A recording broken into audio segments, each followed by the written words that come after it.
మనము ఏపీ హిస్టరీలో భాగంగా ఇక్ష్వాకుల టాపిక్ అనేది చూద్దాము. ఇందులో మనకి మొదటి క్వశ్చన్ వచ్చేసి భారతదేశంలో మొదటగా ఏర్పడ్డ ద్వీప మ్యూజియం ఏది? Option 1 Amaravati, option 2 Jaggayyapeta, option 3 Nagarjunakonda, option 4 Bhattiprolu. Right answer is Nagarjunakonda. ద్వీప మ్యూజియము అని చెప్పి మనం చెప్పడం జరుగుతుంది నాగార్జునకొండని. సో ఇక్కడ ఇచ్చినటువంటి 4 ఆప్షన్స్ కూడా మనం చూసుకున్నట్లయితే ఈ 4 కూడా శిల్పకళకు సంబంధించినవి. ఇక్ష్వాకుల కాలంలోని ఏ శిల్పకళ ఉన్నది? అమరావతి శిల్పకళ అనేది బాగా ప్రసిద్ధి చెందింది. ఈ అమరావతి శిల్పకళ అంటే ఏంటి? పాలరాతిని ఉపయోగించి బుద్ధుని యొక్క జీవిత ఘట్టాలను శిల్పాలుగా చెక్కడం, అదే మనకి అమరావతి శిల్పకళ అనమాట. సో ఇక్కడ మెయిన్ ఇంపార్టెంట్ జగ్గయ్యపేటలో మనకి ఏ శిల్పం లభిస్తుంది? మాంధాత శిల్పం కనిపిస్తుంది. అది మనకి అమరావతి శిల్పకళకు చెందినదే. మాంధాత శిల్పం జగ్గయ్యపేట లభిస్తుంది. అదే కాకుండా మనకి అమరావతి, నాగార్జునకొండ, జగ్గయ్యపేట, బట్టిప్రోలు ఈ 4 కూడా ఇక్ష్వాకుల కాలం నాటి శిల్పకళ అనేది వ్యాప్తి చెందింది. వీరి కాలంలోనే, ఇక్ష్వాకుల కాలంలోనే మనకి ఈ శిల్పకళ అనేది బాగా వికసించిందనమాట. ఏ శిల్పము? మాంధాత శిల్పము ఇక్ష్వాకుల కాలంలోనే అమరావతి శిల్పకళ అనేది పూర్తిగా వికసించింది. దానికి సంబంధించిందే మాంధాత శిల్పం. సో ఈ 4 ప్లేస్లు కూడా శిల్పకళకు సంబంధించినవి. మనకి నాగార్జునకొండలోని ఏకైక ద్వీప మ్యూజియం మనకి కనిపిస్తుంది అనమాట. ఓకే, ఇది right answer, Nagarjunakonda. Next question, రుద్రపురుషదత్తుడు వేయించిన శాసనము ఏది? ఆప్షన్ 1 అమరావతి శాసనము, ఆప్షన్ 2 జగ్గయ్యపేట శాసనము, ఆప్షన్ 3 గుమ్మడిదర్రు శాసనము, ఆప్షన్ 4 గురజాల శాసనము. ఇక్కడ వేయించిన శాసనము అన్నాడు కదా. రుద్రపురుషదత్తుడు అంటే మనకి లాస్ట్ రాజు అనమాట. ఇక్ష్వాకులలో లాస్ట్ రాజు ఎవరు? రుద్రపురుషదత్తుడు. తర్వాత పల్లవుల చేతులు ఓడిపోయి ఈ వంశం అనేది అంతరించిపోతుంది.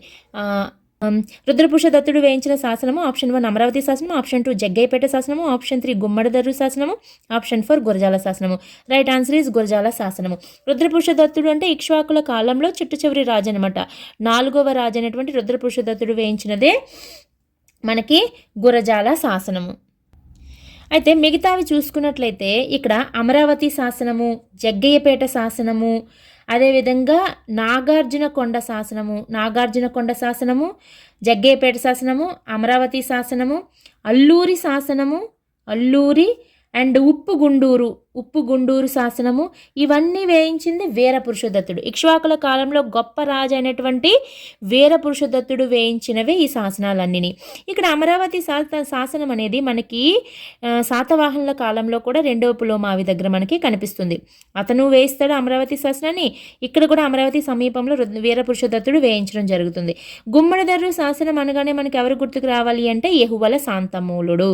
మనకి ఇక్ష్వాకుల కాలంలోనే 3వ రాజు అయినటువంటి యెహువల శాంతమూలుడు వేయించిందే గుమ్మడిదర్రు శాసనము.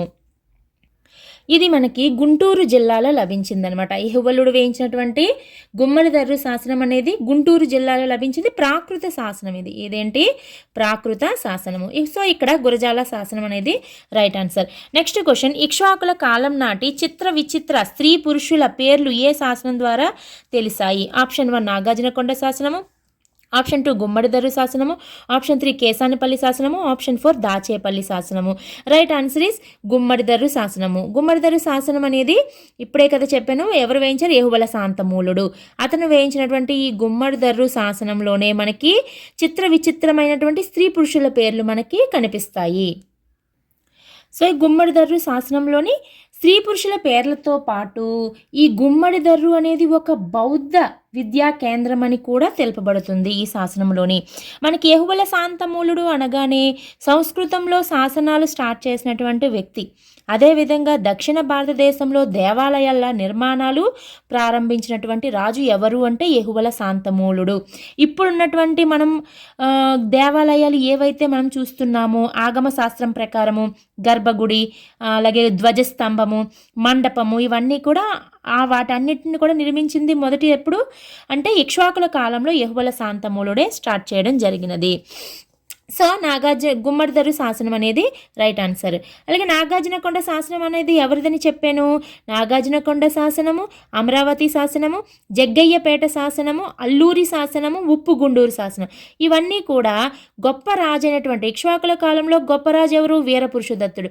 ఈ వీరపురుషదత్తుడు వేయించినటువంటి శాసనాలు. నెక్స్ట్ మిగతా 2 ఆప్షన్స్ ఏంటి? కేసానపల్లి శాసనము, దాచేపల్లి శాసనము, దీంతోపాటు రెంటాల కూడా. ఈ 3 శాసనాలు రెంటాల, కేసానపల్లి, దాచేపల్లి, ఈ 3 శాసనాలు వేయించినది ఇక్ష్వాకుల రాజులలో మొదటివాడైనటువంటి శ్రీశాంతమూలుడు. శ్రీశాంతమూలుడు మనకి ఈ శాసనాలు వేయించడం జరిగింది. శ్రీశాంతమూలుడు అంటే శాతవాహన రాజులలో చివరి వాడైనటువంటి 3వ పులోమావిని పారద్రోలి ఇక్ష్వాక రాజ్యాన్ని స్థాపించినటువంటి వ్యక్తి అనమాట, స్థాపకుడు ఎవరు? శ్రీశాంతమూలుడు. నెక్స్ట్ క్వశ్చన్, ఇక్ష్వాకు వంశ రాజ్యాన్ని స్థాపించిన వారు ఎవరు? ఆప్షన్ 1 రుద్రపురుషదత్తుడు, ఆప్షన్ 2 వీరపురుషదత్తుడు, ఆప్షన్ 3 వాసిష్ఠీపుత్ర శాంతమూలుడు, ఆప్షన్ 4 యహువల శాంతమూలుడు. ఇప్పుడు చెప్పడం జరిగింది కదా శ్రీ శాంతమూలుడు, అతనే వాసిష్ఠీపుత్ర శాంతమూలుడు అని కూడా అనడం జరుగుతుంది. ఇతని తర్వాత వచ్చినటువంటి వ్యక్తి ఎవరు? వీరపురుషదత్తుడు సెకండ్ అనమాట. థర్డ్ యహువల శాంతమూలుడు, 4th రుద్రపురుషదత్తుడు. So right answer is option 3. Next question, Ikshvaku రాజు వాసిష్ఠీపుత్ర శాంతమూలుడు లేదా శ్రీ శాంతమూలుడు అని కూడా అనొచ్చు. ఏ మతాన్ని అవలంబించాడు? ఆప్షన్ 1 వైదిక మతము, ఆప్షన్ 2 బౌద్ధ మతము, ఆప్షన్ 3 జైన మతము, ఆప్షన్ 4 పైవన్ని. రైట్ ఆన్సర్ ఈజ్ వైదిక మతము. ఇక్కడ వివరంగా చూసినట్లయితే యాక్చువల్గా ఇక్ష్వాకుల యొక్క అధికార మతం ఏంటి అన్నప్పుడు శైవ మతం. అధికార మతం అనేది వాళ్ళది ఇక్ష్వాకులది శైవ మతం. కానీ మొదటి రాజైనటువంటి వాసిష్ఠీపుత్ర శాంతమూలుడు మాత్రం వైదిక మతాన్ని అవలంబించాడు. అది మరి మనకి ఏ విధంగా తెలుస్తుంది? ఆధారాలు ఏంటి అని అనుకున్నప్పుడు ఆధారాలు, ఇతను రకరకాల యాగాలు చేసి బిరుదులను పొందాడు. వాజ్పేయి యాగం చేసి సామ్రాట్ అనే బిరుదును, అలాగే అశ్వమేధ యాగం చేసి స్వరాట్, వాజ్పేయి యాగం చేసి విరాట్, నరమేధ యాగం చేసి ఏక విరాట్ అనే బిరుదులను పొందడం జరిగింది. ఇతను ఇంకా అశ్వమేధ యాగము, రాజసూయ యాగము, వాజ్పేయ యాగము, అదేవిధంగా అశ్వమేధ ముద్రతో ఉన్నటువంటి నాణెములు ముద్రించడము, ఇవన్నీ కూడా వైదిక మతానికి రిలేటెడ్ అనమాట. ఈ ఎటువంటి యజ్ఞ యాగాదులన్నీ కూడా మనకి ఏ మతానికి చెందినవి? వైదిక మతానికి చెందినవి. అదేవిధంగా క్రతువులు కూడా నిర్వహించేవాడు. అగ్నిహోత్రాది, అగ్నిస్తోమ, ఇవన్నీ చూసి మనం ఇతను వైదిక మతాన్ని అవలంబించినట్లుగా తెలుస్తున్నది. కానీ వాళ్ళ యొక్క అధికార మతం ఏంటి? శైవ మతం. ఇంకొకటి ఏంటంటే ఈ బౌద్ధ మతం అనేది మనకి వీళ్ళ కాలంలో వీరపురుషదత్తుడి కాలంలో బాగా ప్రాచుర్యం అనేది పొందుతుంది.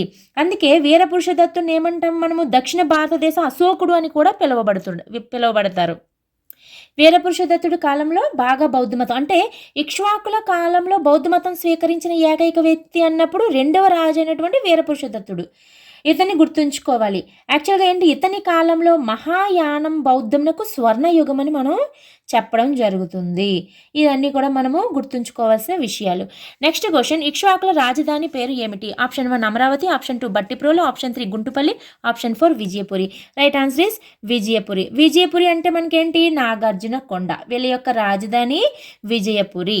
నెక్స్ట్ క్వశ్చన్, పురాణాలచే శ్రీపర్వతీయులని ఆంధ్ర భృత్యులని పేర్కొనబడిన వారు ఎవరు?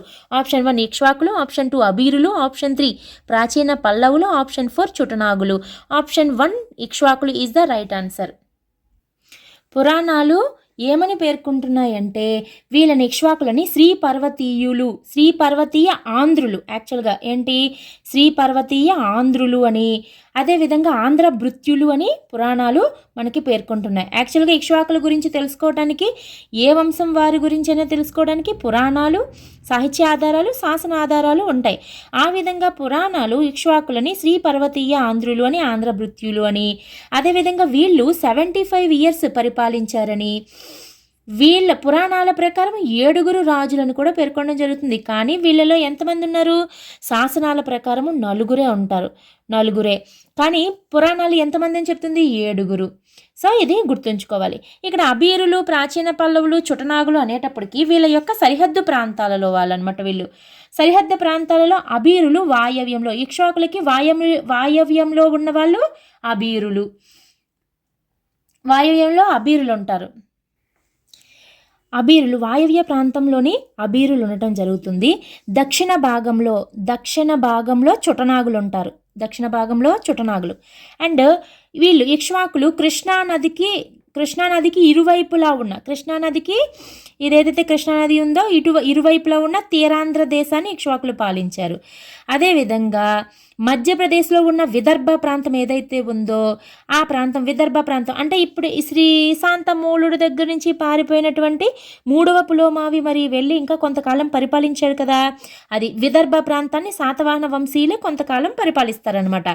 విదర్భలో మనకి శాతవాహనులే ఉంటారు. నెక్స్ట్ కృష్ణానదికి దిగువ భాగాన ఉన్న శాతవాహన సామ్రాజ్యం ఏదైతే ఉందో ఆ సామ్రాజ్య ఆగ్నేయ భాగంలో పల్లవులు ఉంటారు.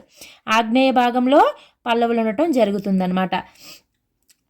సో ఇవన్నీ కూడా మనం గుర్తుంచుకోవాలి, బార్డర్స్ అనమాట. ఇవన్నీ ఏంటంటే మనకి అబీరులు వాయవ్యంలో ఉంటారు, చుటనాగులు దక్షిణ భాగంలోని, ఇక్ష్వాకులు కృష్ణానదికి ఇరువైపులా ఉన్నటువంటి తీరాంధ్ర దేశాన్ని, ఇక్ష్వాకులకి దిగువ భాగాన ఉన్న శాతవాహన సామ్రాజ్య ఆగ్నేయ భాగంలో పల్లవులు ఉంటారు. అండ్ విదర్భ ప్రాంతంలో శాతవాహన వంశీయులు కొంతకాలం పరిపాలిస్తారు. ఇది మనకి గుర్తుపెట్టుకోవాల్సిన చాలా చాలా అవసరం అనమాట. So option 1 is the right answer. Next question, బౌద్ధ మత అభిమానంతో శైవ మతంను అవమానించిన ఇక్ష్వాకు రాజు ఎవరు?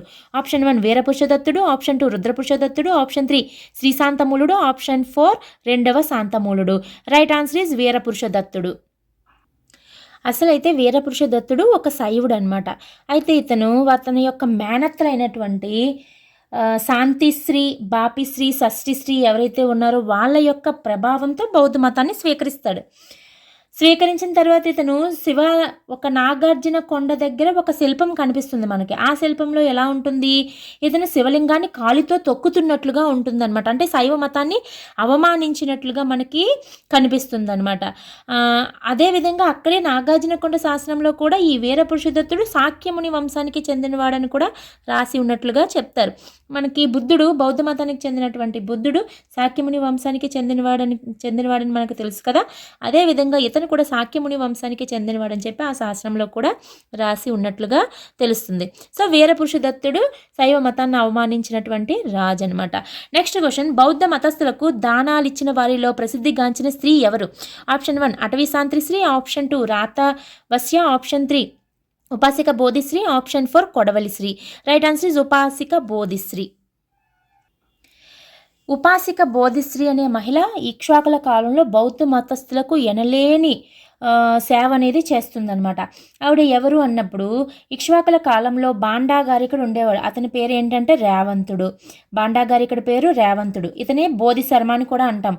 అతని యొక్క మేనకోడలు అనమాట ఉపాసిక బోధిశ్రీ. ఈవిడ తన పేరు మీదగానే ఉపాసిక బోధిశ్రీ అనే శాసనాన్ని వేస్తుంది. చాలా చాలా కట్టడాలన్నీ కూడా కట్టిస్తుంది. అవి మనం బిట్స్లో వచ్చినప్పుడు చూద్దాం.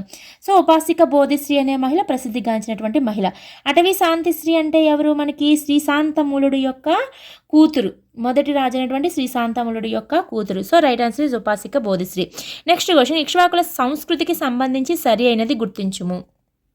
ఆప్షన్ 1 శాతవాహనుల నాటి ప్రాకృత భాషను కొనసాగించబడింది. అదేవిధంగా ఆప్షన్ 2 భారతదేశంలో సంస్కృతాన్ని పునరుద్ధరించిన మొట్టమొదటి వారు యెహువల శాంతమూలుడు. ఆప్షన్ 3 దక్షిణ భారతదేశంలో మొదటి సంస్కృత శాసనం వేయించారు. ఆప్షన్ 4 శాసనాల్లో మొట్టమొదటిసారిగా శాసనం వేయబడ్డ సంవత్సరము, మాసము, తేదీలను ప్రస్తావించే సాంప్రదాయం కూడా వీరితో ప్రారంభమైనది. Right answer is all of the above, ABCD. ఇక్కడ మనం చూసుకున్నట్లయితే శాతవాహనులు ఏదైతే అధికార భాష ప్రాకృత భాష ఉందో అదే ఇక్ష్వాకుల యొక్క అధికార భాష కూడా. So first option right. Second option ఏంటి? సంస్కృతాన్ని పునరుద్ధరించిన వారు అంటే ఇక్కడ 3వ రాజైనటువంటి యెహువల శాంతమూలుడు మొట్టమొదటిసారిగా దక్షిణ భారతదేశంలో సంస్కృతంలో శాసనాలు వేయించినటువంటి వ్యక్తి అనమాట. సో సంస్కృతాన్ని పునరుద్ధరించిన వ్యక్తి. Option 2 also right. నెంబర్ 3 ఏంటి? దక్షిణ భారతదేశంలో మొదటి సంస్కృత శాసనం వేయించాడు. ఎవరు వేయించారు? యెహువల శాంతమూలుడు వేయించడం జరిగినది. నెక్స్ట్ శాసనాల్లో మొట్టమొదటిసారిగా శాసనం వేయబడ్డ సంవత్సరము, మాసము, తేదీలను ప్రస్తావించిన సాంప్రదాయం వీరి కాలం నుంచే, అది కూడా యెహువల శాంతమూలుని కాలం నుంచే మనకి కనిపిస్తుంది అనమాట. వాళ్ళ శాసనాల్లో మనకి ఏమేమి కనిపిస్తాయి? సంవత్సరం, మాసం, తేదీలు అన్నీ కూడా కనిపిస్తాయి. So all of the above. Next question, ఇక్ష్వాకుల ఆదాయాన్ని ఎలా ఖర్చు చేసేవారు? ఆప్షన్ 1 ప్రభుత్వ నిర్వహణకు, సైన్య పోషణకు, పెద్ద ప్రభుత్వ ఉద్యోగుల జీతభత్యాలకు ఇచ్చేందుకు ఖర్చు చేసేవారు. ఆప్షన్ 2 దేవాలయం నిర్మించడానికి, దైవారాధనకు, అందరి ఉత్సవ నిర్వహణకు ఖర్చు చేసేవారు. ఆప్షన్ 3 కవులు, పండితులు, మహామేధావంతుల పోషణకు, వివిధ మతాలకు ఖర్చు చేసేవారు. ఆప్షన్ 4 పైవన్నీ. రైట్ ఆన్సర్ ఈస్ పైవన్నీ. సో వీరి కాలంలో వచ్చినటువంటి ఆదాయాన్ని కొంత ప్రభుత్వ నిర్వహణకు, సైనిక పోషణకు, జీతాలు ఇవ్వడానికి కొంత భాగం ఉపయోగించేవారు. కొంత దేవాలయ నిర్మాణానికి, దైవారాధనకు కూడా ఖర్చు చేసేవారు. కవులు, పండితులు, మహామేధావంతులకి పోషణ కోసం కొంత ఖర్చు చేసేవారు అనమాట. సో పైవన్నీ రైట్ ఆన్సర్. ఇక్ష్వాకులలో గొప్పరాజు ఎవరు అన్నప్పుడు వీరపురుషదత్తుడు. అది ఎలాగా మ్యాక్సిమం తెలిసిందే. నెక్స్ట్ ఇక్ష్వాకుల కాలంలో సాంఘిక దురాచారము ఏది అన్నప్పుడు సతీ సహగమనము. సతీ సహగమనము ఈజ్ ద రైట్ ఆన్సర్. ఇక్ష్వాకుల కాలంలో సతీ సహగమనమే దురాచారం అనేది అమలులో ఉండేది. నెక్స్ట్ క్వశ్చన్, మొదటిసారిగా హిందూ దేవాలయాలను ప్రారంభించిన రాజు ఎవరు? నేను ఇంతకు మీకు ఎక్స్ప్లెయిన్ చేశాను. యెహోవా శాంతమూలుడు is the right answer. Next ఇక్ష్వాకుల కాలంలో వర్తక బృందాలను ఏమని పిలిచేవారు? ఆప్షన్ 1 గ్రామ పంచిక, ఆప్షన్ 2 నిగమాలు, ఆప్షన్ 3 నకరములు, ఆప్షన్ 4 సమయములు. రైట్ ఆన్సర్ ఈజ్ నిగమాలు. సో ఇక్ష్వాకుల కాలంలో వర్తక బృందాలను ఏమని పిలిచేవారు? ఆప్షన్ 1 గ్రామ పంచిక, ఆప్షన్ 2 నిగమాలు, ఆప్షన్ 3 నకరములు, ఆప్షన్ 4 సమయములు. రైట్ ఆన్సర్ ఈజ్ నిగమాలు. వీరి కాలంలో వర్తక బృందాలు నిగమాలు అని పిలిచేవారు. మరి గ్రామ పంచిక అని ఎవరిని పిలిచేవారు? ఇక్ష్వాకుల కాలంలో 5 గ్రామాలను కలిపి గ్రామ పంచిక అనేవారు. ఈ గ్రామ పంచిక ఏదైతే ఉందో దానికి ఉన్నటువంటి పాలకుడు గ్రామ పంచి. అది 5 గ్రామాలకు కలిపి గ్రామ పంచిక పాలకుడు గ్రామ పంచి. మహాగ్రామిక అనే అధికారి దగ్గర మొత్తం భూభాగం అంతా ఆధీనంలో ఉండేదన్నమాట. ఇవన్నీ మనం గుర్తుపెట్టుకోవాలి.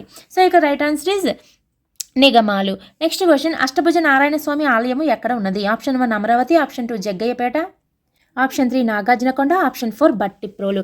Right answer is Nagarjunakonda. మనకి అష్టభుజ నారాయణ స్వామి ఆలయం అనేది నాగార్జునకొండ దగ్గర ఉన్నట్లుగా మనకు తెలుస్తుంది. సో ఇక్కడ యెహువల శాంతమూలుడు, 3వ రాజు అయినటువంటి యెహువల శాంతమూలుడు కాలంలో నిర్మించినటువంటి దేవాలయమే అష్టభుజ నారాయణ స్వామి దేవాలయం. అయితే నిర్మించింది అతని కాదు, అతని కాలంలో నిర్మించబడుతుంది. ఎవరు నిర్మించారంటే వాయవ్య ప్రాంతంలో, ఈ ఇక్ష్వాకుల సరిహద్దుల్లో వాయవ్య ప్రాంతంలో ఉన్నవారు ఎవరు? అబీరులు. ఈ అబీరులలో రాజైనటువంటి శకసేనుడు ఏం చేస్తాడంటే నాగార్జున కొండ దగ్గర అష్టభుజ నారాయణ స్వామి దేవాలయాన్ని నిర్మిస్తాడు. మనకి క్వశ్చన్ అడిగినప్పుడు ఇక్ష్వాకుల కాలంలో ఏ రాజు కాలంలో అన్నప్పుడు యెహోవా శాంతమూలుడే పెడతాం. కానీ నిర్మించింది ఎవరు అంటే అబీర రాజైనటువంటి శకసేనుడు. ఎక్కడ? నాగార్జున కొండ వద్ద. ఇది మనం గుర్తుంచుకోవాలి. అండ్ ఇది మనకి ఆంధ్రదేశంలోనే నిర్మించబడిన తొలి వైష్ణవ దేవాలయం అనమాట. ఇది చాలా చాలా ఇంపార్టెంట్. అష్టభుజ నారాయణ స్వామి దేవాలయం అనేది ఆంధ్రదేశంలో నిర్మించబడినటువంటి తొలి వైష్ణవ దేవాలయం. నెక్స్ట్ క్వశ్చన్, ఇక్ష్వాకులు ముద్రించిన నాణెములపై గల గుర్తులు. ఆప్షన్ 1 సింహము, ఆప్షన్ 2 ఏనుగు, ఆప్షన్ 3 ఉజ్జయిని చిహ్నము, ఆప్షన్ 4 పైవన్యు. రైట్ ఆన్సర్ ఇస్ పైవన్యు. ఇక్ష్వాకుల కాలంలో మనకి సింహము, ఉజ్జయిని చిహ్నము, ఏనుగు, అలాగే రాజుల పేర్లతో కూడా మనకి నాణెములు అనేవి ముద్రించబడతాయి. నెక్స్ట్ క్వశ్చన్, ఇక్ష్వాకుల వంశంలో చిట్ట రాజు ఎవరు? ఆప్షన్ 1 రుద్రపురుషదత్తుడు, ఆప్షన్ 2 శ్రీశాంతమూలుడు, ఆప్షన్ 3 వీరపురుషదత్తుడు, ఆప్షన్ 4 యెహోవా శాంతమూలుడు. రైట్ ఆన్సర్ ఇస్ రుద్రపురుషదత్తుడు. ఇక్కడ మనకి శ్రీశాంతమూలుడు 1వ వ్యక్తి, 2వ వ్యక్తి వీరపురుషదత్తుడు, 3వ వ్యక్తి ఏమో యెహోవా శాంతమూలుడు, 4వ వ్యక్తి రుద్రపురుషదత్తుడు. ఇక్కడ శ్రీశాంతమూలుడు కనుక మనం గమనించినట్లయితే క్రీస్తు శకం 200 నుంచి 218 వరకు ఉండటం జరుగుతుంది. క్రీస్తు శకం 200 నుంచి 218. వీరపురుషదత్తుడికి వచ్చేటప్పటికి 218 నుంచి 238 మధ్య కాలంలో ఇతను ఉంటారు. యెహోవా శాంతమూలుడు 239 నుంచి 252 వరకును. అండ్ రుద్రపురుషదత్తుడు 252 నుంచి 254 వరకు, అంటే 200 నుంచి 254 వరకు మనకి ఇక్ష్వాకుల పరిపాలనా కాలంగా చెప్పవచ్చు. నెక్స్ట్ క్వశ్చన్, పర్ణిక శ్రేణి అనే ప్రత్యేక వర్తక సంఘం వారు ఏ పంటను పండించేవారు? వీరి కాలంలో మనకి వర్తక బృందాలను ఏమనేవారు? నేగిమాలు లేదా నిగమాలు అన్నా కూడా మనకి వర్తక బృందాలే. వీటిలో 2 ఇంపార్టెంట్ అయిన శ్రేణులు చాలా ఇంపార్టెంట్. ఏంటి? పర్ణిక శ్రేణి, పూసిన శ్రేణి. పర్ణిక శ్రేణి అంటే తమలపాకుల వ్యాపారం చేసేవాళ్ళు, పూసిన శ్రేణి అంటే మిఠాయిల వ్యాపారం చేసే వాళ్ళని మనం పూసిన శ్రేణి అని చెప్పడం జరుగుతుంది. ఈ 2 ఇంపార్టెంట్ అనమాట. ఇక్కడ ఎక్కువగా ప్రాచుర్యంలో ఉన్న శ్రేణులు ఇవి. So option 2 is the right answer. Next question, ఇక్ష్వాకుల వంశ స్థాపకుడు ఎవరు? ఆప్షన్ 1 మొదటి శాంతమూలుడు అండ్ ఆల్రెడీ తెలుసు, వంశస్థాపకుడు అంటే శ్రీ శాంతమూలుడు. ఇక్ష్వాకుల రాజధాని కూడా మీకు తెలిసిందే, విజయపురి. నెక్స్ట్ క్వశ్చన్, వీరపురుషదత్తుడు వివాహం చేసుకున్న శక క్షాత్రప రాజకుమారి ఎవరు? Option 1 Kodabalisri, option 2 Rudrabhattarika, option 3 Bapisri, option 4 Shashthisri. Right answer is Rudrabhattarika. ఇక్కడ మనం చూసుకున్నట్లయితే రుద్రభట్టారిక రెండవ పట్టపురాణి అనమాట. రుద్రభట్టారిక రెండవ పట్టపురాణి. ఇతను శక క్షాత్రపుల రాజకుమారి అనమాట. రుద్రభట్టారికను వివాహం చేసుకుంటాడు, శక క్షాత్రపుల రాజకుమారి. అయితే బాపిశ్రీ షష్ఠిశ్రీ కూడా వివాహం చేసుకోవడం జరుగుతుంది. బట్ వీళ్ళిద్దరూ కూడా మేనత్తల కుమార్తెలు అనమాట. కొడబలిశ్రీ అనే వాళ్ళు ఎవరంటే వీరపురుషదత్తుడి యొక్క కూతురు కొడబలిశ్రీ. ఈ వీరపురుషదత్తుడి యొక్క కూతురైనటువంటి కొడబలిశ్రీని బనవాసి రాజైనటువంటి శివస్కంద శాతకర్ణికిచ్చి వివాహం చేయడం జరుగుతుందనమాట. ఈవిడ కూతురు, వీళ్ళు ముగ్గురు కూడా. అయితే మొదటి పట్టపురాణి బట్టి మహాదేవి ఎవరు అంటే మొదటి పట్టపురాణి. సో రైట్ ఆన్సర్ ఇస్ మనకి రుద్రభట్టారిక. ఇక్ష్వాక వంశ రాజ్య స్థాపకుడు శ్రీశాంతమూలుడు ఏ మతాన్ని? ఇది ఆల్రెడీ మనం వైదిక మతం అని చూసాం. ఆంధ్రదేశంలో మొట్టమొదటి సంస్కృత శాసనం వేయించింది కూడా మనం చూసాం. ఉపాసిక బోధిశ్రీ ఈయన పాలనా కాలంలో బౌద్ధమత ప్రచారానికి విశిష్ట సేవలందించింది. శ్రీశాంతమూలుడు, వీరపురుషదత్తుడు, యెహువల శాంతమూలుడు, రుద్రపురుషదత్తుడు. రైట్ ఆన్సర్ ఇస్ వీరపురుషదత్తుడు కాలంలోనే బాండాగారికుడైనటువంటి రేవంతుడు బోధిశర్మ యొక్క మేనకోడలు ఉపాసిక బోధిశ్రీ. ఈమె బౌద్ధ మతానికి విశిష్ట సేవలను అందిస్తుంది. నెక్స్ట్ క్వశ్చన్, శాంతిశ్రీ భర్త పేరు ఏమిటి? Option 1 Vakandasri, option 2 Vasishthiputra Skandasri, option 3 Eliyasri, option 4 Valisiri. Right answer is Vasishthiputra Skandasri. ఇక్కడ శాంతిశ్రీ అనేటప్పటికి అటవీ శాంతిశ్రీ ఉంటుంది, శాంతిశ్రీ కూడా ఉంటుంది. అటవీ శాంతిశ్రీ అయితే మనకి శ్రీశాంతమూలుడు యొక్క కుమార్తె, శాంతిశ్రీ అయితే శ్రీశాంతమూలుడు యొక్క సోదరీమణి అనమాట. ఇక్కడ ఉట్టి శాంతిశ్రీ ఒకటే కదా ఉంది, అటవీ శాంతిశ్రీ అని లేదు కదా, కాబట్టి శ్రీశాంతమూలుడు యొక్క సోదరీమణి. ఈమెని ఎవరికిచ్చి వివాహం చేశారంటే పూగీయ వంశస్థుడైనటువంటి వశిష్ఠిపుత్ర స్కందశ్రీకిచ్చి వివాహం చేయడం జరుగుతుంది. వశిష్ఠిపుత్ర స్కందశ్రీకిచ్చి వివాహం చేయడం జరుగుతుంది.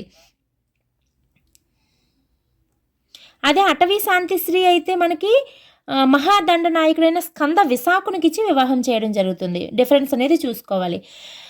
నెక్స్ట్ క్వశ్చన్, ఇక్ష్వాకుల ఆదాయములకు సంబంధించి అవాస్తవమైన గుర్తించండి.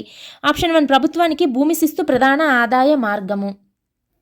దాన్ని బాగా అనేవారు అంటే పంటలో రాజభాగమని అర్థం. పంటలో 1/10 వంతును భూమి శిస్తుగా వసూలు చేసేవారు. ఆప్షన్ 3 బోగా అనే మరొక రకమైన భూమి శిస్తుని స్థానిక పాలకులు వసూలు చేసుకుని అనుభవించేవారు. ఆప్షన్ 4 ధన రూపంలో హిరణ్యము, ధాన్య రూపంలో మేయం అనే పన్నును వసూలు చేసేవారు. రైట్ ఆన్సర్ ఈజ్ ఆప్షన్ 2 సరి కానిది అన్నారు కదా, మనకి 1/10 వంతు అనేది తప్పు. 1/6 వంతు పన్నును భూమి శిస్తుగా వసూలు చేసుకునేవారు.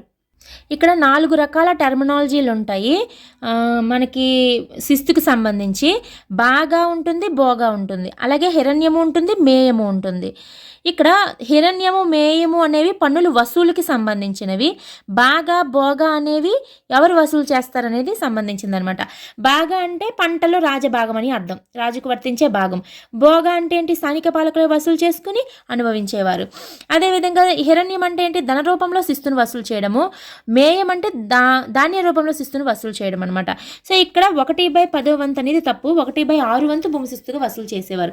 నెక్స్ట్ క్వశ్చన్, ఈ క్రింది ఏ రాజవంశ కాలాల్లో ఆంధ్రదేశంలో బౌద్ధ మతం బాగా వెలసిల్లింది?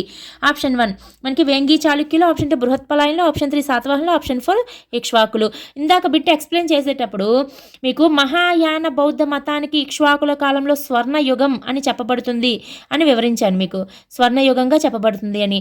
సో ఇక్ష్వాకుల కాలంలో బాగా బౌద్ధ మతం వెలసిల్లింది. తర్వాత హారతి అనగా శిశువులను రక్షించే దేవత, పాపులను శిక్షించే దేవత, సంగీతంలో ఒక రాగము, ఒక గొప్ప కట్టడము. రైట్ ఆన్సర్ శిశువులను రక్షించే దేవత. ఇక్కడ శిశువులను రక్షించే దేవతగా చెప్తాం హారతీదేవిని. అండ్ మహిళలు సంతానం కోసం కూడా హారతీదేవిని పూజించేవారట. నెక్స్ట్ క్వశ్చన్, ఇక్ష్వాకుల రాజచిహ్నం ఏంటి? సింహము, వృషభము, వరాహము, గరుడ. రైట్ ఆన్సర్ ఈస్ సింహము. సింహం అనేది ఇక్ష్వాకుల రాజ్య చిహ్నము. సో ఇక్కడ ఇక్ష్వాకుల రాజచిహ్నం ఏంటి? సింహం. ఇదే సింహము పంజా ఎత్తిన సింహం కూడా రాజ్య చిహ్నంగా మనకి విష్ణుకుండుల దగ్గర ఉంటుందన్నమాట. సో సాలంకాయన్ల యొక్క రాజలాంఛనము. వరాహం అంటే తూర్పు చాళుక్యుల యొక్క రాజలాంఛనము. గరుడ అనేది కాకతీయుల యొక్క మొదటి రాజలాంఛనము. కాకతీయుల తరువాత అంటే కాకతీయుల మొదటి రాజలాంఛనం గరుడ తర్వాత మళ్ళీ వరాహము. వరాహము. సో ఇవి మనకి చిహ్నాలు అనమాట. నెక్స్ట్ క్వశ్చన్, శ్రీ పర్వత స్వామి ఏ రాజవంశీయుల కులదైవము? వీరిని శ్రీరాములు వంశస్థులుగా కూడా పేర్కొంటారు. ఆప్షన్ 1 శాతవాహనులు, ఆప్షన్ 2 ప్రాచీన పల్లవులు, ఆప్షన్ 3 సాలంకాయలు, ఆప్షన్ 4 ఇక్ష్వాకులు. ఇక్ష్వాకులు ఈజ్ ద రైట్ ఆన్సర్. ఇక్ష్వాకుల కాలంలో వారి వంశీయుల యొక్క కులదైవము శ్రీ పర్వత స్వామి అని మనం చెప్పబడుతుంది. ఇక్ష్వాకుల్ని మనం శ్రీ పర్వత స్వామి అనేది ఇక్ష్వాకుల యొక్క కులదైవం. అందుకే మనకి వీరపురుషదత్తుని శ్రీ పర్వతాధిపతి అని కూడా పేర్కొనడం జరుగుతుంది. అతని యొక్క బిరుదు అనమాట. నెక్స్ట్ క్వశ్చన్, అశ్వమేధ వాజసూయాగాలని చెప్పాను. యజ్ఞశ్రీ నిర్మించిన నాగార్జున కొండలో శ్రీ పార్వతి. నెక్స్ట్ క్వశ్చన్, యజ్ఞశ్రీ నిర్మించిన నాగార్జున కొండలోని శ్రీ పార్వత విహారానికి మరమ్మతులు చేసిన వీరపురుషదత్తుడి సేనాపతి ఎవరు? Option 1 Vasishthiputra Skandasri, option 2 Sivaskanda Satakarni, option 3 Bhavanta ఆనందుడు, option 4 Bodhisharma. Right answer is Bhavanta ఆనందుడు. శాతవాహనుల కాలంలో యజ్ఞశ్రీ శాతకర్ణి నిర్మించినదే పార్వతి విహారం అనమాట. ఎవరి కోసం? ఆచార్య నాగార్జునుడి కోసము మనకి నాగార్జున కొండ దగ్గర పార్వతి విహారం అనేది నిర్మించబడుతుంది. ఇందులో 1500 గదులు ఉన్నాయని చెప్పేసి మనకి పాహి అని కూడా పేర్కొనడం జరుగుతుంది. సో ఆ విహారం అనేది మరమ్మతుల స్టేజ్లోకి వచ్చేసినప్పుడు మళ్ళీ ఇక్ష్వాకుల కాలంలో వీరపురుషదత్తుడి కాలంలో భవంత ఆనందుడు అనే వ్యక్తి ఆచార్యుడు అనమాట. అప్పట్లో ఆచార్యుల దగ్గర పెట్టుకునే కదా నిర్మాణాలు చేపట్టేవారు. సో ఈ భవంత ఆనందుడనే ఆచార్యుడి పర్యవేక్షణలో వీరపురుషదత్తుడు మళ్ళీ పునరుద్ధరించాడు అనమాట. ఆ విహారాన్ని మరమ్మతులు చేయించాడు. బోధిశర్మ అనేటప్పటికీ ఎవరు? బాండాగారికుడు. బోధిశర్మ. ఈ బాండాగారికుడు అనేటువంటి బోధిశర్మ యొక్క మేనకోడలే ఉపాసిక బోధిశ్రీ. వాసిష్ఠీపుత్ర స్కందశ్రీ అనేటప్పటికీ మనకి శ్రీశాంతమూలుడు యొక్క సోదరి మనుల్లో ఒకరైనటువంటి శాంతిశ్రీని వివాహమాడిన వ్యక్తి పూగీయ వంశస్థుడైన వాసిష్ఠీపుత్ర స్కందశ్రీ. ఇతను శాంతిశ్రీ యొక్క భర్త. శివస్కంద శాతకర్ణి అనేటప్పటికీ వీరపురుషదత్తుడి యొక్క కుమార్తె అయినటువంటి కొడబలిశ్రీ. ఈ కొడబలిశ్రీ యొక్క భర్త శివస్కంద శాతకర్ణి, బనవాసి రాజు ఇతను. సో ఇక్కడ 4 ఆప్షన్స్ ఒకసారి ఇలా చూసుకోవాలి. నెక్స్ట్, ఇక్ష్వాకుల కాలంలో తలవర అనగా ఆప్షన్ 1 ఒక వృత్తి, ఆప్షన్ 2 రాజు సైన్యము, ఆప్షన్ 3 సేనాధిపతి సామంతరాజు, ఆప్షన్ 4 నాణ్యము. రైట్ ఆన్సర్ ఈజ్ సేనాధిపతి సామంతరాజు తలవర అంటే. ఇక్ష్వాకుల కాలంలో మనకి సేనాధిపతిగా తలవర్లు ఉండేవారు అనమాట. వీళ్ళని మహా తలవర్లు అనేవాళ్ళని. వీళ్ళని రాష్ట్ర పాలకులకు కూడా నియమించేవారు. అందుకే సామంతరాజులను కూడా అంటారనమాట. మహాదండనాయకులు, మహాతలవర్లు, మహాసేనాధిపతులని రాష్ట్రాలకి పాలకులుగా నియమించేవారు. వీరినే మళ్ళీ మనకి సర్వసైన్యాధ్యక్షులుగా కూడా నియమించడం జరిగేదనమాట. So option 3 is the right answer. Next question, పుష్పభద్రేశ్వరాలయము, అష్టభుజ నారాయణ స్వామి ఆలయము, హారతి దేవాలయము వీరి కాలం నాటి నిర్మాణాలు. ఆప్షన్ 1 ఇక్ష్వాకులు, ఆప్షన్ 2 ప్రాచీన పల్లవులు, ఆప్షన్ 3 సాలంకాయలు, ఆప్షన్ 4 వేంగి చాళుక్యులు. రైట్ ఆన్సర్ ఇస్ ఇక్ష్వాకులు. ఈ 3 ఆలయాలు కూడా మనకి యెహువల శాంతమలుడు కాలంలోనే నిర్మించబడతాయి. పుష్పభద్ర దేవాలయము, అదేవిధంగా అష్టభుజ నారాయణ స్వామి ఆలయము, హారతీ దేవాలయము, వీటితో పాటు నవగ్రహ కుబేర ఆలయాలు, కుమారస్వామి ఆలయము, నందికేశ్వర ఆలయము, కార్తికేయన ఆలయము ఇవన్నీ కూడా మనకి యెహువల శాంతమూలుని కాలంలోనే నిర్మించబడతాయి. So option 1 is the right answer.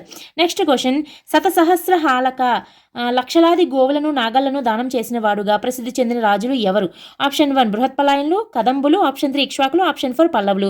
Right answer is ఇక్ష్వాకులు. ఇక్కడ దాన ధర్మాలు అనేటప్పటికీ మనకి వైదిక మతం అనేది గుర్తుకొస్తుంది వెంటనే. సో మనకి వైదిక మతంలో అనేటప్పటికీ ఎవరున్నారు? మొదటి రాజు అనేటువంటి శ్రీశాంతమూలుడు. సో ఈ శ్రీశాంతమూలుడు బంగారు నాణెములను, గోవులను, నాగళ్లను, భూమిని కూడా దానం చేసినట్లుగా మనకి నాగార్జునకొండ శాసనం అనేది చెప్తుంది. నాగార్జునకొండ శాసనం ద్వారా మనకి తెలుస్తుంది. శతసహస్ర హాలక అంటే ఏంటి? లక్షలాది గోవులను, నాగళ్లను దానం చేసిన వాడు అని అర్థం అనమాట. సో ఇక్ష్వాకులు అనేది మనకి రైట్ ఆన్సర్ అవుతుంది. నెక్స్ట్ క్వశ్చన్, జతపరచుము. ఇందులోని అంటే వీళ్ళ యొక్క జన్మస్థలం గురించి ఒక్కొక్కరు ఒక్కొక్క అభిప్రాయం అనమాట. దాన్ని మనకి మ్యాచింగ్ రూపంలో ఇవ్వడం జరిగింది. ఇక్ష్వాకులు ఉత్తర భారతదేశానికి చెందినవారు, లేదంటే కన్నడ ప్రాంతానికి చెందినవారు, తమిళనాడు లేదా కృష్ణా తీరము. అలా చెప్పిన వ్యక్తులు ఎవరెవరు? కాల్డ్వెల్ ఒకరు, ఓగెల్ ఒకరు, గోపాలాచారి అండ్ రామ్సన్ అండ్ బోలర్. సో ఇక్కడ మనం ఒకసారి చెక్ చేసుకున్నట్లయితే వీళ్ళ జన్మస్థలానికి సంబంధించి ఈ ఇక్ష్వాకులు ఉత్తర భారతదేశానికి రాముడు యొక్క వంశానికి చెందినవారు అని చెప్పింది రామ్సన్ బోలారు. అలా కాకుండా వీళ్ళు కన్నడ ప్రాంతానికి చెందినవారు అని చెప్పింది ఓగెల్. తమిళనాడుకు చెందినవారని చెప్పింది గోపాలాచారి. కృష్ణా తీరానికి చెందినవారని చెప్పింది కాల్డ్వెల్. సో ఇక్కడ మనం మ్యాచింగ్ కనుక చూసుకున్నట్లయితే 1కి D, 1 D and 2 B, 3 C, DBC A. Option 3 is the right answer. Next question, ఇక్షాచారం పాటిస్తున్నటువంటి స్త్రీల శిల్పము ఎచ్చట బయలుపడింది? Option 1 Ramireddipalli, option 2 Jaggayyapeta, option 3 Uppugunduru, option 4 Nagarjunakonda. Right answer is Nagarjunakonda. యాక్చువల్గా ఇది మనకి శాతవాహనుల కాలంలో కూడా మనకి ఈ బిట్ అనేది కనిపిస్తుంది. ఎందుకనంటే శాతవాహనుల కాలంలో సతీ సగమన వ్యవస్థను గురించి పేర్కొన్న వ్యక్తి ఎవరంటే స్ట్రాబో అనమాట. మనకి అప్పటి కాలంలోనే సతీ సగంలో పాల్గొంటున్న స్త్రీ విగ్రహం మనకి ఎక్కడ నాగార్జునకొండలో లభ్యమవుతుంది. So Nagarjunakonda is the right answer. ఇక్కడ జగ్గయ్యపేట ఉప్పుగుండూరు అనేటప్పటికి ఇవన్నీ కూడా శాసనాలు, వీరపురుషదత్తుడు వేయించినటువంటి శాసనాలలో అనమాట. నెక్స్ట్ క్వశ్చన్, ఇక్ష్వాకులు ఈ క్రింది ఏ పేరుతో ప్రసిద్ధి చెందారు? ఆప్షన్ 1 ఆంధ్రభృత్యులు, ఆప్షన్ 2 అయోధ్య నేలిన సూర్యవంశీయులు, శ్రీరాముని వంశస్థులు, శ్రీపర్వతీయులు. మనం ఇవన్నీ కూడా ముందు బిట్స్లో ఆల్రెడీ చూసాం.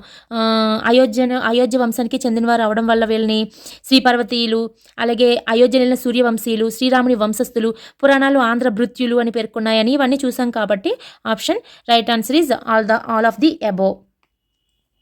నెక్స్ట్ క్వశ్చన్, నాగార్జునకొండలో వీరి గురించి త్రవ్వకాలను జరిపిన ప్రముఖ ఆంధ్ర పురావస్తు శాస్త్రవేత్త ఎవరు? Option 1 Krishnaswamy, option 2 R Subrahmanyam, option 3 Alexander Rea, option 4 పైవారందరు. Right answer is R Subrahmanyam. నాగార్జునకొండలో త్రవ్వకాలు జరిపింది ఎవరు? సుబ్రహ్మణ్యం. అసలైతే ఫస్ట్ నాగార్జునకొండ శిథిలాలను కనుక్కున్నది R Saraswati. First R Saraswati Nagarjunakonda శిథిలాలని కనుక్కోవడం జరుగుతుంది. ఎప్పుడు? 1926లో. ఆ తర్వాత 1927లో లాంగ్ హార్ట్స్ పరిశోధిస్తారు దానిపైన. ఆ తర్వాత 1937లో ఫస్ట్ టి రామచంద్రను, ఆ తర్వాత ఆర్ సుబ్రహ్మణ్యము పరిశోధన జరపడం జరుగుతుందన్నమాట. So Subrahmanyam is the right answer. Next, ఇక్ష్వాకులు ఎవరి సామంతులు? ఆప్షన్ 1 అబీరులు, పల్లవులు, శాతవాహనులు, చుటనాగులు. శాతవాహనులు ఈజ్ ద రైట్ ఆన్సర్. శాతవాహనులకి సామంతులుగా ఉంటూనే 3వ పులోమావిని ప్రారదోలి ఆ తర్వాత స్వతంత్ర రాజ్యాన్ని స్థాపించుకున్నవారు ఇక్ష్వాకులు అనమాట. ఈ అబీరులు, పల్లవులు, చుటనాగులు వీళ్ళ యొక్క సరిహద్దు ప్రాంతాల్లో ఉన్నటువంటి వంశాలు. నెక్స్ట్ క్వశ్చన్, నాగార్జునకొండ చుల్లదమ్మగిరి పైన చైత్య విగ్రహంలో నిర్మించినది ఎవరు? ఆప్షన్ 1 ఉపాసిక Bodhisri, option 2 Shantisri, option 3 Atavi Shantisri, option 4 Kodavalisri. Right answer is ఉపాసిక బోధిశ్రీ. ఈవిడ వీరపురుషదత్తుడి కాలంలోని బాండాగారికుడైనటువంటి బోధిశర్మ యొక్క మేనకోడలు అనమాట. ఈవిడ చుల్లదమ్మగిరి కొండపైన బౌద్ధ విహారము, అలాగే చైత్యము, అలాగే పాపీల వద్ద విహారాలు, బౌద్ధ వృక్షము చుట్టూ ప్రాకారము, ఒక వేదిక అన్ని నిర్మిస్తుందన్నమాట ఉపాసిక బోధిశ్రీ. శాంతిశ్రీ అంటే శాంతమూలుని యొక్క సోదరి. అటవీ శాంతిశ్రీ అంటే శ్రీశాంతమూలుని యొక్క కుమార్తె. వీరపురుషదత్తుడి యొక్క కుమార్తె కొడబలిశ్రీ. నెక్స్ట్ క్వశ్చన్, ఇక్ష్వాక రాజు యశోధరుడు వేంగి దేశంలో ప్రతిష్టానపురము లేదా ప్రతిపాలపురము బట్టిప్రోలు నిర్మించినట్లు తెలియజేసే జైన కావ్యం ఏంటి? ఆప్షన్ 1 ఆయనసరము, ఆప్షన్ 2 కథా సరిస్సాగరము, ఆప్షన్ 4 జైన ధర్మామృతము, ఆప్షన్ 3 జైన ధర్మామృతము, ఆప్షన్ 4 పైవని. రైట్ ఆన్సర్ ఈస్ ధర్మామృతము. ఇక్కడ మనం చూసుకుంటే ఇక్ష్వాక రాజు యశోధరుడు అంటే ఇక్ష్వాకుల రాజు అయినటువంటి యశోధరుడు వేంగిలో బట్టిప్రోలు నిర్మించినట్లుగా మనకి తెలియజేస్తుంది. జైన గ్రంథం అనమాట ఇది. అంటే ఇక్ష్వాకుల గురించి తెలిపే ఆధారాలు పురాణాలు, సాహిత్య ఆధారాలు, శాసనాలు. సాహిత్య ఆధారాల్లో 2 ఈ జైన ధర్మామృతం ఒకటి, ఇంకొకటి ఏంటి బుద్ధ చరితం అనేది ఇంకొక ఆధారము. అయితే ఈ జైన ధర్మామృతాన్ని రాసింది ఎవరు? నయసేనుడు. ఎవరు రాశారు? నయసేనుడు రాయడం జరిగింది. ఈ నయసేనుడు రాసినటువంటి జైన ధర్మామృతంలో మనకి యశోధరుడు బట్టిప్రోలు అంటే ప్రతిపాలపురము అనేది ఒక వేంగిలోని నిర్మించినట్లుగా మనకి ఈ కావ్యం అనేది తెలియజేస్తుంది. అదేవిధంగా ఇక్ష్వాకుల కాలంలో తిథి వార నక్షత్రాలతో కూడిన పంచాంగం ఉన్నట్లుగా కూడా తెలిపేది మనకి ఇదే జైన ధర్మామృతమే తెలియజేస్తుంది అనమాట. సో నెక్స్ట్ ఇంకొకటి ఏంటి? బుద్ధ చరిత్రం. ఈ బుద్ధ చరిత్రను రాసింది ఎవరు? అశ్వఘోషుడు రాసినటువంటి బుద్ధ చరిత్ర మనకేం చెప్తుంది? బుద్ధుడికి చెందినటువంటి శాక్య వంశంలో భాగమే ఇక్ష్వాకులు అని చెప్తుంది. మనకి పుట్టుపూర్వోత్తరాల గురించి, ఇక్ష్వాకుల పుట్టుపూర్వోత్తరాల గురించి తెలియచేసేది బుద్ధ చరిత్రం అనమాట. ఈ 2 కూడా ఇక్ష్వాకులకి సంబంధించి సాహిత్య ఆధారాలు. నెక్స్ట్ క్వశ్చన్, రుద్ర పురుషదత్తుడికి సంబంధించి సరికానిది గుర్తించుము. ఆప్షన్ 1 మంచికల్లు శాసనం ప్రకారము పల్లవ వంశ స్థాపకుడైన సింహవర్మచే ఓడించబడ్డాడు. ఆప్షన్ 2 ఇతడి పాలన గురించి నాగార్జునకొండ గురజాల శాసనాలు మనకి తెలియజేస్తున్నాయి. ఆప్షన్ 3 ఇతడి కాలంలో సమాధుల దగ్గర ఛాయ స్తంభాలను నిర్మించే సాంప్రదాయం అనేది ప్రారంభమైనది. ఆప్షన్ 4 ఇతడు నవగ్రహ ఆలయాన్ని నిర్మించాడు. ఇక్కడ సరికానిది అన్నాడు. అక్కడ ఏంటి ఆన్సరు? ఆప్షన్ 4. ఎందుకనంటే నవగ్రహ ఆలయాన్ని నిర్మించింది ఎవరు? యెహువల శాంతమూలుడు నిర్మించడం జరిగినది. సో మిగతా అన్ని రైట్. ఇతనికి సంబంధించిన శాసనము గురజాల శాసనం అనమాట, ఇతను వేయించినది. అయితే నాగార్జునకొండ గురజాల శాసనాలు రెండూ కూడా ఇతని యొక్క పాలన గురించి తెలియజేస్తున్నాయి. అదేవిధంగా మనకి సమాధుల దగ్గర, అంటే ఇతని కాలంలోనే రుద్రపురుషదత్తుడి కాలంలోనే సమాధుల దగ్గర ఛాయా స్తంభాలను నెలకొల్పడం అనే ఒక కొత్త సాంప్రదాయాన్ని తీసుకువచ్చాడు. మంచికల్లు శాసనం ప్రకారము, మంచికల్లు శాసనం పల్లవులదనమాట. సో ఎవరు వేయించారు? సింహవర్మ వేయించడం జరిగింది. సో సింహవర్మ రుద్రపురుషదత్తుని ఓడించినట్లుగా మనకి ఈ శాసనం అనేది చెప్తుంది. So right answer is option 4. Next question, సామ్రాట్ పదవిని పొందడానికి క్షత్రియులు జరిపే మహాయాగం ఏమిటి? ఆప్షన్ 1 అశ్వమేధ, ఆప్షన్ 2 అగ్నిహోత్ర, ఆప్షన్ 3 అగ్నిసోమ, ఆప్షన్ 4 వాజపేయ. రైట్ ఆన్సర్ ఇస్ వాజపేయ. మనకి సామ్రాట్ అనే బిరుదు వస్తుంది. వైదిక క్రతువులని వాటిని అవలంబించింది ఎవరు? ఇక్ష్వాకుల కాలంలో, అంటే మొదటి రాజు అయినటువంటి శ్రీశాంతమూలుడు. అతను చేసినటువంటి వైదిక దాన ధర్మాలు కానీ, లేదంటే యజ్ఞ యాగాదులు కానీ, క్రతువులు కానీ, అవన్నీ అతను వైదిక మతాన్ని అవలంబించినట్లుగా మనకి తెలుస్తుంది. ఆ విధంగా ఇతను చేసినటువంటి యాగాల ద్వారా ఒక్కొక్క యాగానికి ఒక్కొక్క బిరుదు పొందడం జరిగింది. అశ్వమేధ యాగానికి స్వరాట్ అనే బిరుదు వస్తుంది, స్వరాట్ అనే బిరుదు. అండ్ అగ్నిసోమ అండ్ అగ్నిహోత్ర ఈ రెండు కూడా క్రతువులు అనమాట. ఈ రెండు కూడా క్రతువులు. అగ్నిసోమ అండ్ అగ్నిహోత్ర అనేవి రెండు క్రతువులు. వాజ్పేయి యాగానికి సామ్రాట్ అనే బిరుదు రావడం జరుగుతుంది. సామ్రాట్, ఓకే, సామ్రాట్ అనే బిరుదు, ఇదేమో స్వరాట్ అనే బిరుదు. So option 4 is the right answer. ఇక్ష్వాకుల కాలంలో విదేశీ వ్యాపారం ఏ దేశంతో జరిగింది? Option 1 Egypt, option 2 Roman, option 3 Ceylon, option 4 Arab. Right answer is Roman. Roman దేశంతో మనకి బాగా విదేశీ వ్యాపారం అనేది జరిగింది. శాతవాహనుల కాలంలోని కూడా రోమ్తోనే ఎక్కువగా జరుగుతుంది. ఇక్ష్వాకుల కాలంలో కూడా రోమ్తోనే విదేశీ వ్యాపారం ఎక్కువగా జరిగింది. నెక్స్ట్ క్వశ్చన్, బుద్ధుని మానవ రూపంలో చిత్రించిన తొలి శిల్పకళ ఏది? సాంచి శిల్పకళ, బార్హూత్ శిల్పకళ, గాంధార శిల్పకళ, అమరావతి శిల్పకళ. రైట్ ఆన్సర్ ఇస్ గాంధార శిల్పకళ. గాంధార శిల్పకళ అనేది ఎక్కడ స్టార్ట్ అయింది? కుషానుల కాలంలో. అమరావతి శిల్పకళ అనేది మన ఆంధ్రదనమాట.